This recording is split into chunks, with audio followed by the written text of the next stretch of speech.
Proton magnetic resonance spectroscopy के तीसरे part में हम एनएमआर स्पेक्ट्रम में पोजीशन ऑफ सिग्नल यानी संकेत की स्थिति की बात करेंगे। यह नाभिक के परिरक्षण एवं विपरिरक्षण यानी शील्डिंग एवं डी शील्डिंग पर निर्भर करती है। Position of signals in NMR spectrum. Spectrum में संकेत की स्थिति इंगित करती है कि प्रोटॉन प्राथमिक, द्वितीयक, तृतीयक यानी एलिफेटिक है या एरोमेटिक है, वाइनेलिक है या एसिटाइलिनिक है, या ऑक्सीजन, नाइट्रोजन, सल्फर या किसी हैलोजन से जुड़ा है या नहीं, अर्थात प्रोटॉन के वास्तविक इलेक्ट्रॉनिक वातावरण की जानकारी हमें इससे मिलती है। प्रोटॉन चुंबकीय अनुनाद स्पेक्ट्रम पाने के लिए जब किसी अणु को चुंबकीय क्षेत्र में रखा जाता है तो लगाया गया चुंबकीय क्षेत्र प्रोटॉन के चारों ओर स्थित इलेक्ट्रॉन का परिसंचरण यानी सर्कुलेशन शुरू कर देता है। इससे सेकेंडरी मैग्नेटिक फील्ड द्वितीयक चुंबकीय क्षेत्र उत्पन्न होता है, जिसे प्रेरित चुंबकीय क्षेत्र यानी इंड्यूस्ड मैग्नेटिक फील्ड कहते हैं। यह प्रेरित चुंबकीय क्षेत्र लगाए गए चुंबकीय क्षेत्र की दिशा में या उसके विपरीत काम कर सकता है। प्रोटॉन से जुड़े सिग्मा बंध के इलेक्ट्रॉन के कारण उत्पन्न प्रेरित चुंबकीय क्षेत्र लगाए गए चुंबकीय क्षेत्र के विपरीत कार्य करता है। ये देखिए, लगाया गया चुंबकीय क्षेत्र इस दिशा में है और सिग्मा बंध के इलेक्ट्रॉन्स के कारण जो प्रेरित चुंबकीय क्षेत्र उत्पन्न होता है वो इसके विपरीत कार्य करता है। जबकि पाई इलेक्ट्रॉन्स के परिसंचरण के कारण उत्पन्न प्रेरित चुंबकीय क्षेत्र इस क्षेत्र में प्रोटॉन की स्थिति के अनुसार या तो लगाए गए चुंबकीय क्षेत्र के विपरीत या उसी की दिशा में कार्य करता है। ये देखिए, या तो इसी दिशा में चुंबकीय क्षेत्र, जो लगाया गया चुंबकीय क्षेत्र उसी की दिशा में, या फिर इसके विपरीत काम कर सकता है, यानी दोनों ही स्थितियां संभव है। यदि ये विपरीत दिशा में कार्य करता है तो प्रभावी चुंबकीय क्षेत्र को कम करता है। जैसे एसिटिलीन के पाई इलेक्ट्रॉन में इसको प्रोटॉन का परिरक्षण यानी शील्डिंग कहते हैं। इस अवस्था में लगाए गए चुंबकीय क्षेत्र की तीव्रता को बढ़ाए जाने की आवश्यकता होती है, जिससे अवशोषण हो सके तथा संकेत प्राप्त हो सके। अतः परिरक्षण के कारण संकेत उच्च क्षेत्र की ओर यानी अपफील्ड की ओर प्राप्त होते हैं।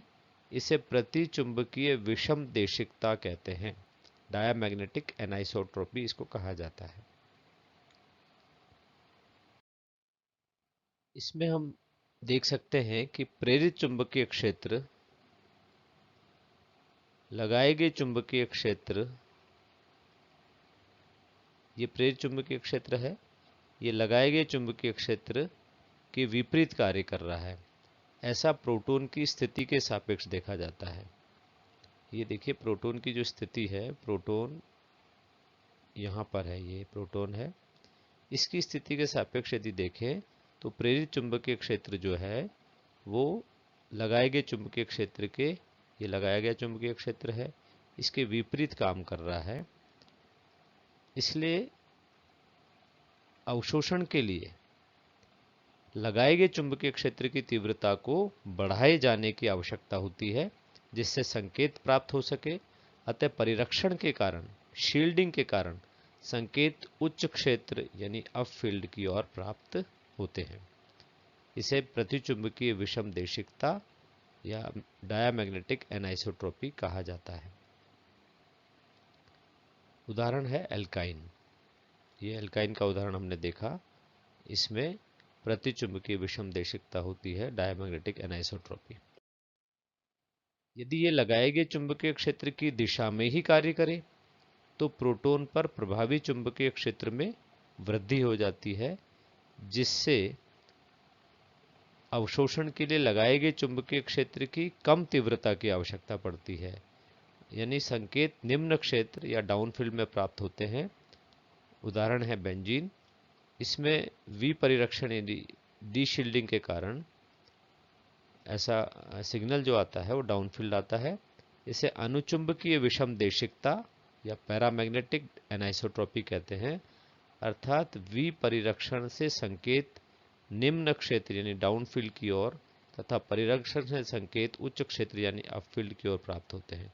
ये बेंजीन में देखिए अनुचुंबकीय विषमदेशिकता, पैरामैग्नेटिक एनाइसोट्रॉपी।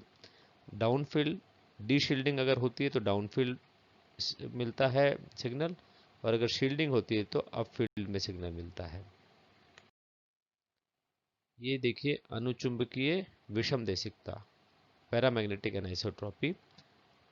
यहाँ पे क्या हो रहा है कि प्रेरित चुंबकीय क्षेत्र, ये प्रेरित चुंबकीय क्षेत्र देखिए, ये जो है ये प्रोटॉन की स्थिति के सापेक्ष, ये प्रोटॉन है, ये प्रोटॉन है, ये प्रोटॉन है, इसकी स्थिति के सापेक्ष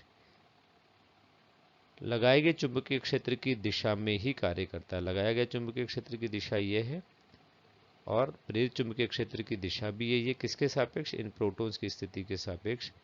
तो यहाँ क्या होगा, अवशोषण के लिए लगाए गए चुंबकीय क्षेत्र की तीव्रता को कम करने की आवश्यकता होती है जिससे संकेत प्राप्त हो सके।